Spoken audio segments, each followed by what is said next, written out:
Hi, welcome to my channel. ఆంధ్రప్రదేశ్లో ఉగాది నుంచి P4 survey start అవుతుంది. అసలు ఈ P4 సర్వే అంటే ఏమిటి? P4 సర్వే వల్ల మీకు వచ్చే లాభం ఏమిటి? P4 సర్వే వల్ల మీ ఏమైనా పథకాలు తీసేస్తారా? పూర్తి వివరాలు తెలుసుకుందాం. వీడియో చూసిన వాళ్ళు తప్పకుండా వీడియో లైక్ చేసి ఛానల్ని సబ్స్క్రైబ్ చేసుకోండి. మెయిన్ ఇంపార్టెంట్, ఈ P4 సర్వే వల్ల మీకు వచ్చే పథకాలు అయితే ఏమీ ఆగిపోవు. మీరు ఇంతకుముందుకే పథకాలు పొందుతుంటే ఆ పథకాలు అయితే మీకు అట్లనే కంటిన్యూ అవుతాయి. ఈ P4 సర్వే అంటే ఏంటంటే స్వర్ణాంధ్ర విజన్ 2047లో భాగంగా ఆంధ్రప్రదేశ్ రాష్ట్రంలో ఉన్న అట్టడుగున 20% పేదవాళ్ళను గుర్తించడానికి ఈ సర్వే చేస్తున్నారు.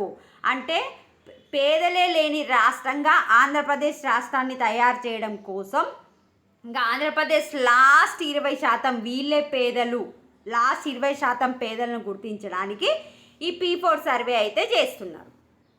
ఆల్రెడీ మనకు తెలుసు, ఫిబ్రవరి 20 తారీఖు నుంచి మార్చి 2వ తారీఖు వరకు 10 జిల్లాలలో అయితే ఈ P4 సర్వే కంప్లీట్ అయిపోయింది. 10 జిల్లాలలో మొత్తం 52 లక్షల కుటుంబాలు ఉంటే ఇప్పటికీ 27 లక్షల కుటుంబాల సర్వే అయితే పూర్తయింది. నెక్స్ట్ సెకండ్ విడత వచ్చేసి మిగిలిన 16 జిల్లాల్లో మార్చి 8వ తారీఖు నుంచి సర్వే ప్రారంభమవుతుంది. మార్చి 8 నుంచి 18 వరకు ఇప్పుడు 10 జిల్లాల్లో మాత్రమే స్టార్ట్ అయింది కదా, మిగిలిన 16 జిల్లాల్లో అయితే స్టార్ట్ అవుతుంది.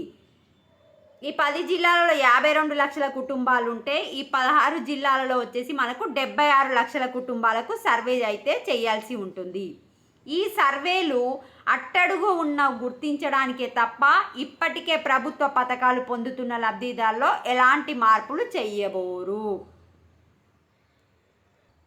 అయితే ఇప్పుడు చూడండి, 4 గ్రామాలలో పైలట్ ప్రాజెక్టుగా ఇదైతే స్టార్ట్ చేస్తున్నారు.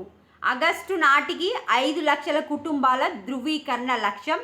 40 లక్షల కుటుంబాలు వారు అర్హులని అంచనా. అంటే ఆంధ్రప్రదేశ్ రాష్ట్రంలో లాస్ట్ 20% ఎవరంటే 40 లక్షల కుటుంబాలు అత్యంత పేదలని గుర్తిస్తారు. ఈ పేదలను వచ్చేసి ఒక ప్లాట్ఫామ్లో పెడతారు, సమృద్ధి బంధన్ అనే ప్లాట్ఫామ్లో పెడతారు. ఈ ప్లాట్ఫామ్లో ఎవరైతే ఇప్పుడు బయట దేశంకి వెళ్ళి కానీ ఉన్నోళ్ళు కానీ సహాయం చేయాలనుకుంటే ఈ పేదలందరినీ తీసుకువెళ్ళి ఒక ప్లాట్ఫామ్లో పెడతారు. అప్పుడు ఎవరైనా మేము హెల్ప్ చేస్తామని హెల్పింగ్ చేస్తే వాళ్ళు వస్తారు కదా, వాళ్ళు వీళ్ళకి హెల్ప్ చేయండి, వీళ్ళు అట్టడుగున ఉన్నారు, ఆంధ్రప్రదేశ్లో అత్యంత పేదవాళ్ళు అని చెప్పి గవర్నమెంట్ వాళ్ళని చూపిస్తుంది తప్ప గవర్నమెంట్ వాళ్ళకి ప్రత్యేకంగా ఏం తీసుకోదు. మిగతా వాళ్ళకి ఏమైతే పథకాలు వస్తాయో వాళ్ళకు కూడా అదే పథకాలు వస్తాయి.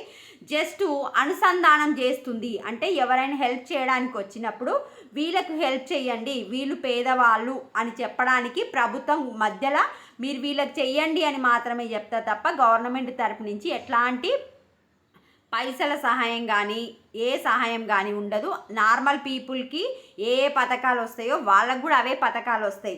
ఒక్క అడ్వాంటేజ్ ఏంటంటే ఎవరన్నా బయట కంట్రీస్ నుంచి కానీ మన రాష్ట్రంలోనే ఉన్నోళ్ళు కానీ హెల్పింగ్ చేయాలనుకుంటే వీళ్ళకి హెల్పింగ్ చేయండి అని డైరెక్ట్గా చూపిస్తుంది అన్నమాట. ఇక్కడ చూడండి, లబ్ధిదారుల ధృవీకరణ పూర్తయిన తర్వాత సమృద్ధి బంధన్ ప్లాట్ఫామ్లో ఆయా కుటుంబాల వివరాలను పొందుపరుస్తారు.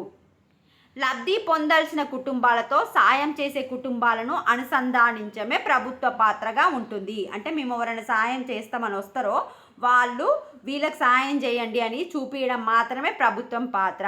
ఎక్కడ ప్రభుత్వం నేరుగా ఆర్థిక కార్యకలాపాలు నిర్వహించదు. మ్యాపింగ్, ఎనర్జింగ్, ట్రాకింగ్ వరకే పరిమితం అవుతుంది. ఇందులో ఎలాంటి ఒత్తిడి ఉండదు. అంటే హెల్పింగ్ చేస్తా అన్న వాళ్ళు ఎవరికైనా హెల్ప్ చేసుకోవచ్చు ఆ మ్యాపింగ్లో ఉన్న వాళ్ళకు. బట్ గవర్నమెంట్ వాళ్ళకి పైసలు ఇవ్వడం కానీ వాళ్ళను వీళ్ళకే చేయండి అని ఒత్తిడి చేయడం మాత్రం చెయ్యదు. సో స్వచ్ఛందంగా ఆయా కుటుంబాలు, వ్యక్తులు ఈ కార్యక్రమంలో భాగస్వాములు కావచ్చు. ఉగాదికి ఈ P4 సర్వేని ప్రారంభించి ఆగస్టు నాటికి 5 లక్షల కుటుంబాలకు సమృద్ధి బంధంలో నమోదు చేయించేలా అధికారులు చర్యలు తీసుకుంటున్నారు. ఇది అప్డేట్. సో అర్హులను చెక్ చేసి ఒక కొత్త యాప్లో వీళ్ళ పేర్లు పెట్టడం జరుగుతుంది. ఎవరైనా హెల్ప్ చేయడానికి వచ్చినప్పుడు వీళ్ళకి హెల్ప్ చేయండి, వీళ్ళు పేదవాళ్ళు అని మాత్రమే గవర్నమెంట్ చెప్తుంది. దాంట్లో మీకు వచ్చిన నష్టం ఏం లేదు. జస్ట్ పేదరిక నిర్మూలనకు మాత్రమే గవర్నమెంట్ చేస్తున్న కార్యక్రమం ఇది. వీడియోని లైక్ చేయండి, ఛానల్ తప్పకుండా సబ్స్క్రైబ్ చేసుకోండి. Thanks for watching.